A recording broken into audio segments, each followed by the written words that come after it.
Buenas tardes y bienvenidos a un nuevo vídeo del curso de Fisiología Vegetal. En la sesión de hoy vamos a analizar otra de las hormonas que están agrupadas dentro de la gran categoría de aquellas que inducen la producción de células y el crecimiento en general, es decir, que se contraponen a la otra gran categoría de hormonas en el que les recuerdo está fundamentalmente el ácido abscísico y el etileno como exponentes más característicos, ¿de acuerdo? Bien, en la sesión de hoy hablaremos de las citocininas o citoquininas. Bien. Esta hormona se denomina así porque está asociada al último de los pasos que se da en el proceso de mitosis celular. Les acabo de decir que hay hormonas que están relacionadas con el crecimiento, la producción celular. La producción celular está intrínsecamente ligada a la reproducción. Son elementos cosustanciales, ¿de acuerdo? ¿Qué es lo que sucede al final del proceso mitótico? La división celular. Y la división como tal, el proceso de división, también se denomina citocinesis, ¿sí?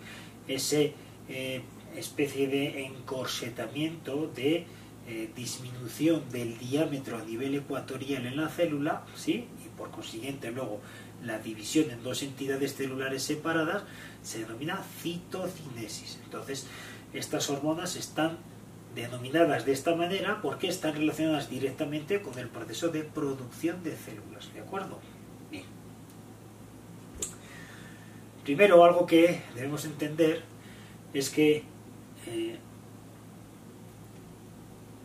desde las décadas que se empezaron a estudiar las hormonas vegetales, hace ya bastante, ¿sí? Inicialmente se aproximó el análisis de las moléculas asociadas al ácido indolacético, ¿sí?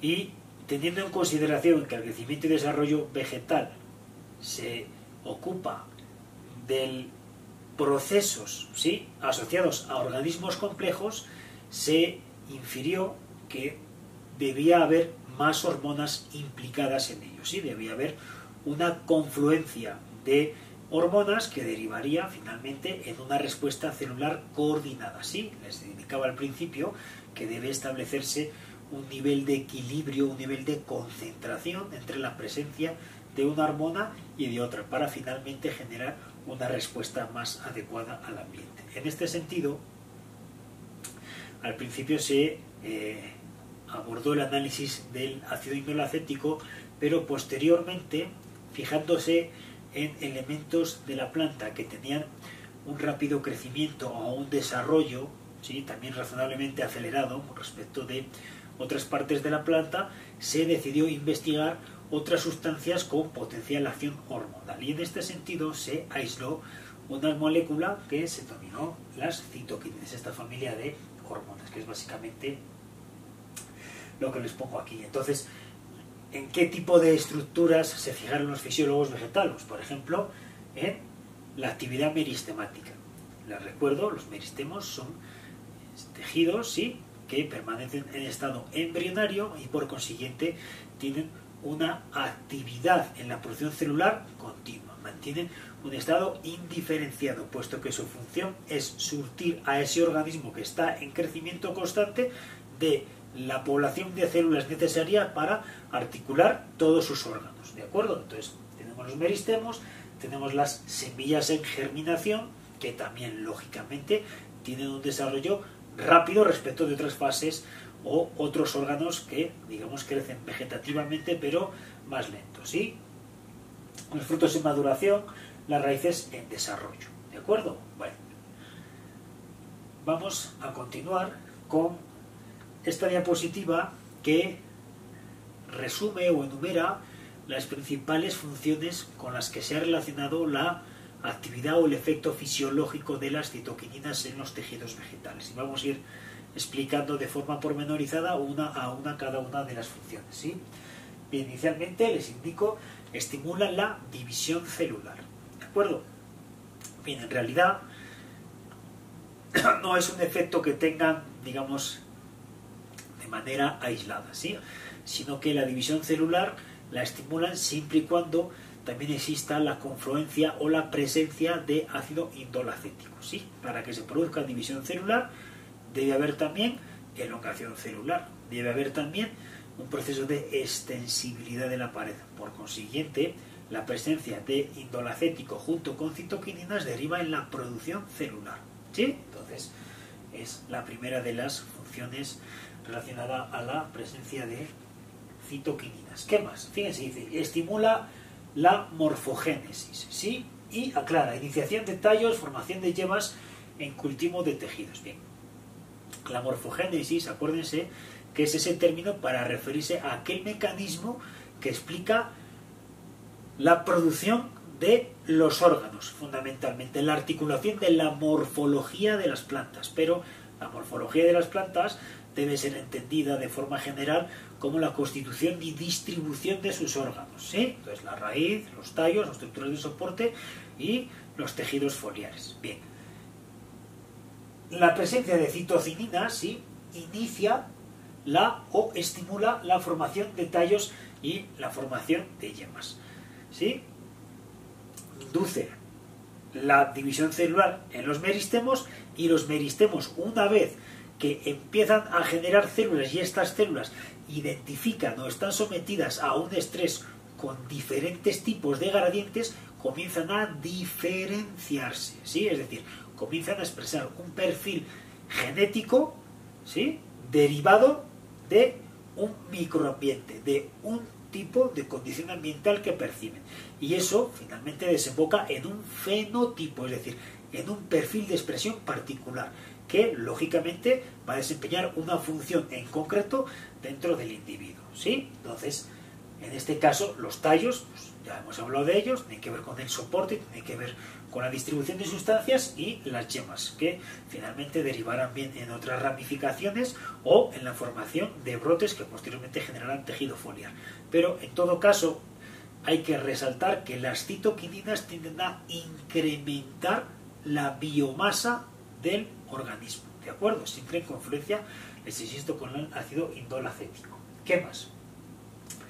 Dice, estimula el desarrollo de las yemas laterales, y luego aclara que contrarresta la dominancia apical.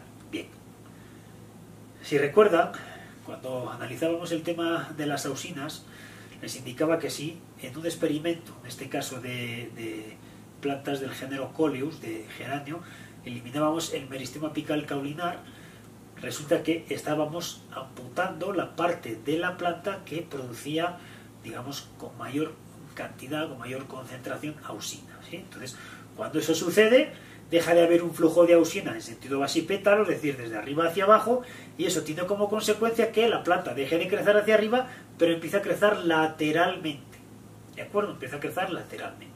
Si recuerdan, en una planta donde no se ha removido el meristema apical caulinar, conforme nos vamos dirigiendo más, o nos vamos aproximando más a la raíz, las ramas sí empiezan a crecer de forma lateral, porque la concentración de ausina cada vez es menor.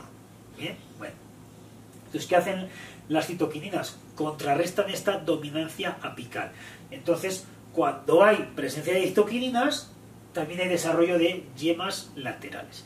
Les insisto que el crecimiento bien lateral o bien hacia arriba tiene como objetivo tender a la fractalidad, es decir, a incrementar al máximo la relación área-volumen. En este caso, tiende a maximizar u optimizar la cantidad de tejido foliar expuesto a la radiación luminosa.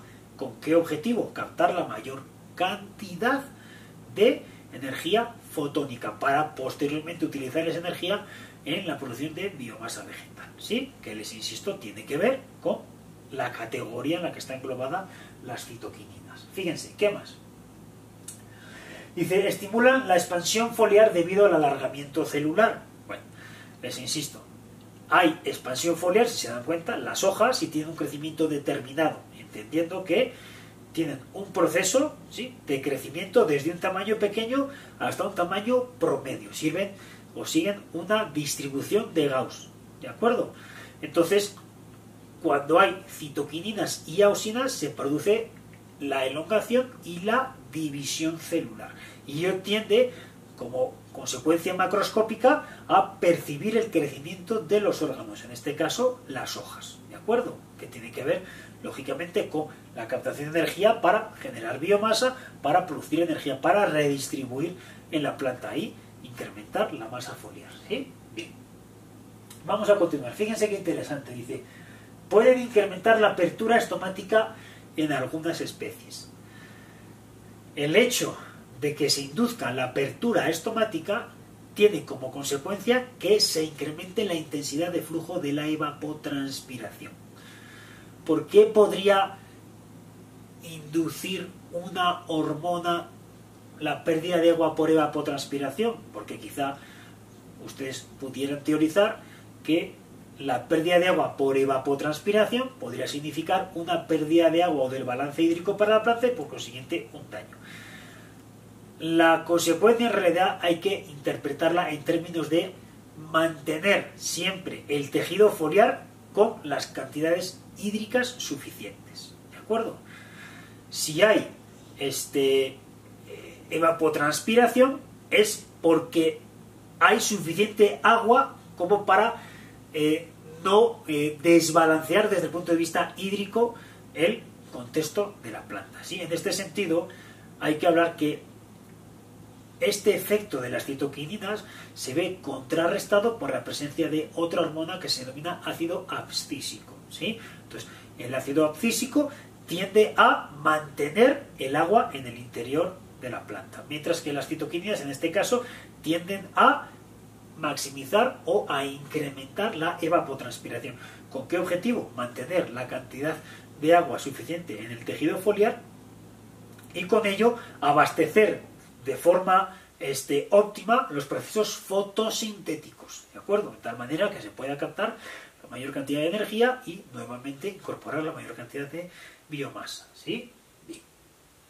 ¿Qué más? Fíjense, hablamos de que retrasan la senescencia foliar al estimular la movilización de nutrientes y la síntesis de clorofila. Bueno, primero aclarar, ¿qué es la senescencia? La senescencia es un término que en fisiología vegetal se refiere a un estado de decadencia, entre comillas, ¿sí? Los órganos alcanzan un estado de madurez y después de ese estado de madurez empiezan a decaer. Hay ciertas estructuras que empiezan a degenerar.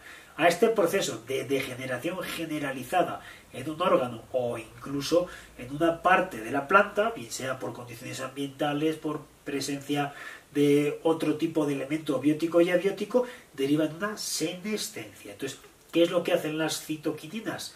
Retrasan la senescencia, retrasan este proceso degenerativo.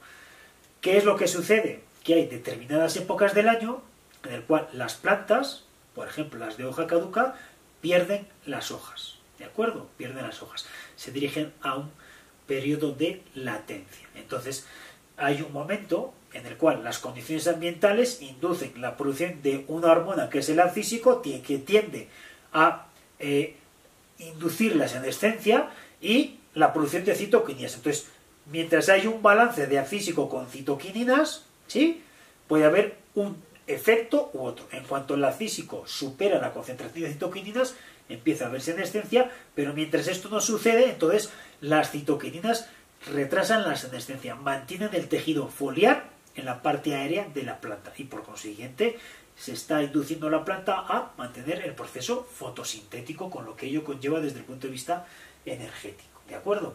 ¿Qué más cosas? En el punto 7 dice que promueven la conversión de tioplastos en cloroplastos mediante la estimulación de la síntesis de clorofila. Bien, este punto va precisamente encadenado con el anterior. Si evita la senescencia es porque está buscando mantener el tejido foliar de forma activa. Si el tejido foliar debe estar activo, también debe estar la clorofila en las condiciones bioquímicas que se requieren para poder captar la energía luminosa. Entonces, para que haya la máxima cantidad de captación, los cloroplastos deben tener clorofila. Y la clorofila no solo exige la presencia de luz, ¿sí? Los etioplastos transitan a cloroplastos porque incide radiación.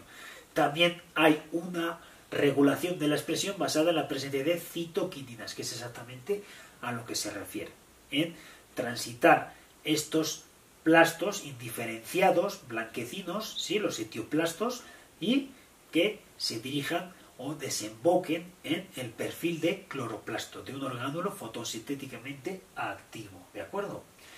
¿Qué más cosas? Dice, estimulan la pérdida de agua por evapotranspiración. Ya lo he explicado antes, básicamente está relacionada con la apertura estomática. Tiene que ver con maximizar los flujos de evapotranspiración para mantener la mayor cantidad de agua en la parte superior de la planta, ¿sí? ¿Qué más cosas? Y dice, eliminación de la dormición que presentan las yemas semillas en algunas especies. Bien, simplemente a la dormición, aunque no voy a entrar en ella en el curso, vamos a definirla como un estado de latencia, como un estado de letargo, ¿de acuerdo? En el cual las estructuras vegetales permanecen poco quiescentes, un poco estancadas, ¿sí? ¿Qué es lo que hacen las citoquininas? Eliminan este estado de latencia, ¿sí? E inducen la germinación, puesto que el efecto final en los tejidos vegetales, junto con el indolacético, es la producción celular. Entonces, en una semilla tendría como consecuencia la germinación, y en una yema lo mismo. En una yema el efecto que tendría sería activar el meristemo, ¿de acuerdo? Esto es básicamente a lo que se está refiriendo esta función. Y finalmente, nada más, simplemente un poco más anecdótico, estimula la formación de tubérculos en patatas, ¿sí? Esto es interesante, aunque las patatas, acuérdense que es un órgano reservorio, ¿sí? Es un órgano sumidero. Entonces, aunque se está generando el crecimiento, lo que se está generando en realidad es un potencial de propagación clonal, ¿sí? Las patatas, acuérdense que permiten a las plantas de patata, que tienen también fecundación por polen, tienen también la posibilidad de propagación clonal. En este caso, ¿cómo? A través de la formación de tubérculos, ¿sí? Bien. Bueno, en la siguiente diapositiva habla de las citoquininas y la regulación del ciclo celular, ¿sí? La regulación del ciclo celular. En este sentido, quería resaltar su relación con el ácido indolacético. Fíjense, una célula meristemática sigue un ciclo sucesivo de alargamiento, división, alargamiento, división, alargamiento, división. Mientras siga este ciclo de alargamiento-división, entonces diremos que la célula permanece en estado meristemático, ¿de acuerdo? Ahora bien, cuando la célula se divide, se alarga, pero ya no se vuelve a dividir, sino que permanece en ese estado de interfase, es decir, no mitótico, ¿de acuerdo? Entonces es cuando empieza a percibir un microambiente particular al interior del organismo vegetal, y les insisto, ello deriva en un perfil fenotípico, en la articulación de una función en concreto dentro del tejido vegetal, ¿sí? Bien. ¿Cómo sucede esto? Por una relación, ¿sí?, entre la concentración de citoquininas y la relación y la concentración de auxinas en presencia o directamente en contacto con una célula vegetal. Y este tipo de relación que les acabo de nombrar podemos verlo gráficamente, ¿sí?, en la siguiente diapositiva. Fíjense. En esta ilustración vemos en principio un callo vegetal. Simplemente un callo deben entenderlo como una estructura amorfa, ¿sí?, desde el punto de vista de la distribución en el espacio que alcanzan estas células cuando se dividen de forma desorganizada, ¿de acuerdo? Es este tipo de estructura lo que vemos, ¿sí?, que básicamente se generan sobre una placa de Petri, un medio de cultivo, y esto es lo que tenemos sobre la placa de Petri. Entonces, en el control, en el cual no hay ni adición de auxinas ni de citoquininas, lo que tenemos es que se utiliza en este caso un pedazo de tallo, y ¿qué es lo que se genera? Un crecimiento como callo, ¿de acuerdo? Un crecimiento celular amorfo. Ahora, fíjense, lo que vamos a ver ahora es cómo las diferentes proporciones de una hormona con respecto a otra, ¿sí?, tienen distintos efectos fisiológicos en cuanto a la morfogénesis. Fíjense. Teniendo una alta proporción de citoquininas con respecto a indol acético, ¿qué es lo que se produce? Se generan tallos y hojas. ¿Sí? Vamos a ver el efecto contrario. Una baja proporción de citoquininas con respecto a indol acético tiene como consecuencia la diferenciación de raíces. ¿Sí? Mientras que una proporción intermedia, más o menos equivalente de citoquininas e indol acético, tiene como consecuencia la diferenciación de tallos, hojas y raíces.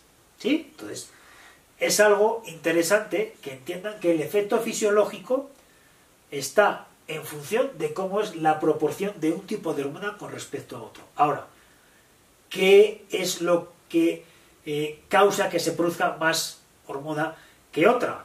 La percepción por parte de la planta, del ambiente al que se enfrenta y en la información genética intrínseca, ¿sí?, o endógena que tiene la planta. Este baremo entre la capacidad de percepción, la información y el comportamiento del ambiente tiene como consecuencia una producción diferencial de una hormona con respecto a otra y como consecuencia el efecto fisiológico. Aquí lo que estamos viendo es el efecto en el laboratorio, ¿de acuerdo? Pero en campo tenemos exactamente digamos, el efecto real, ¿sí? Bien. En esta diapositiva no quiero tampoco centrarme mucho y finalmente simplemente quiero plasmar en este experimento que es muy gráfico, ¿sí?, cómo las citoquinas tienden a prevenir la senescencia o el envejecimiento de las hojas, ¿sí? Tenemos una hoja que se ha tratado con citoquininas y otra muda que no se ha tratado con citoquininas. Las citoquininas, les insisto, tienden a inducir la producción de clorofila y por tanto al mantenimiento de un color verde, que es indicativo de que hay clorofila presente en el tejido, mientras que en la hoja que no está tratada se ha degradado la clorofila y lo que emerge son los pigmentos accesorios, que les recuerdo van desde las tonalidades amarillentas pasando por las naranjas, las ocres, las rojas y las que son un rojo oscuro, ¿de acuerdo? Entonces, este experimento muy gráfico. Bien, hasta aquí el tema de citocininas o citoquininas. Y lo siguiente que vamos a ver en el curso va a ser el efecto del ácido abscísico.